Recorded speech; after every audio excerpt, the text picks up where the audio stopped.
the 8th. In the third KEPSA NDICC roundtable chaired by Cabinet Secretary Dr. Fred Matiang'i, the Kenya Private Sector Alliance and the government exuded confidence that Kenya is peaceful for investment, noting that there is no evidence of any problems in regards to the upcoming elections. The number of incidents that we are dealing with at this point compared to the number of incidents we were dealing with in 2017, we are at less than a quarter of the incidents that we were dealing with in 2017, which means our country has come of age. Our people are mature. Our democracy has grown. Now is the time to march forward boldly and confidently, go through this electoral system in a manner that demonstrates to everybody that we are a mature country, a mature economy. There's a continuous interest in Kenya, even in election time, more than we've seen before. In past years, by around 3 to 4 months, most delegations, especially foreign delegations, would stop coming and wait until after elections. We've not seen that this year. We've continued to host delegations. We've continued to be invited to meet investors out of the country. We've continued to see local investors seeking help with government, with ourselves, on areas they need sorted out on business environment so they can continue to operate. Today, Kenya and Africa is far more interesting than it ever was because Europe is not that attractive because of the Putin factor.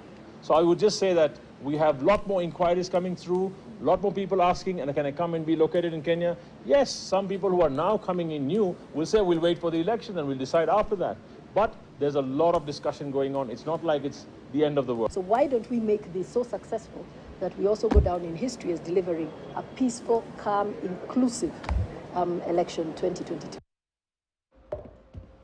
All right, we'll be giving you more updates on that developing story now. Let's go to some more international news on the global front. And development banks and states pledged a total of $14.32 billion over the next 4 years to build a great green wall to help contain desertification in Africa's northern Sahel region. But what exactly is it and how much progress has been made? Take a look.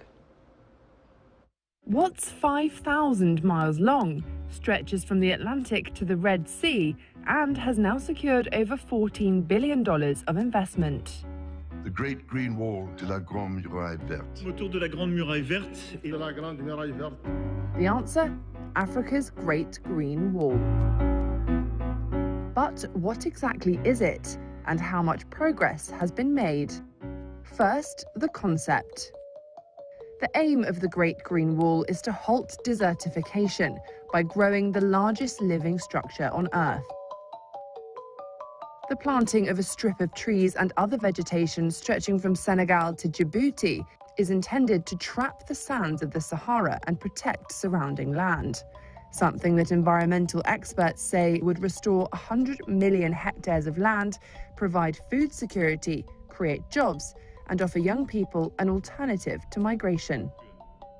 Speaking at a January summit in Paris, French President Emmanuel Macron announced that pledges had exceeded the initial target of $10 billion, with development banks and states now pledging over $14 billion over the next 4 years to protect Africa's biodiversity. Président, et pour cette accélération, ce coup de booster, si je puis dire, que nous mettons à cette grande muraille verte qui se prolongera, si je puis dire, avec l'objectif que nous portons dans le cadre du plan de relance d'une petite muraille verte, c'est-à-dire de continuer à développer justement cette part française de ce projet agroécologique, avec des projets que nous allons accélérer et financer avec la ministre et la secrétaire d'État ici présente. For some, the acceleration seems long overdue. Since the birth of the Great Green Wall initiative in 2007, progress has been arguably slow, with only 4% completed. Speaking at the same event, the chairperson of the African Union Commission, Moussa Faki Mahamat, urged for more to be done. 14 années après le lancement de cette initiative, les rêves s'est quelque peu estompé. Seulement 4 millions d'hectares de terres ont été aménagés sur les 100 millions prévus. The extra boost could push the initiative further towards its goal of restoring 100 million hectares of degraded land and creating 10 million green jobs by 2030. The Great Green Wall will be the largest living structure on the planet, 3 times the size of the Great Barrier Reef. All right, that's where we bring it to a close this afternoon, and many thanks for your valid company. I hand you over to my colleague Yeri, who has a lot more from the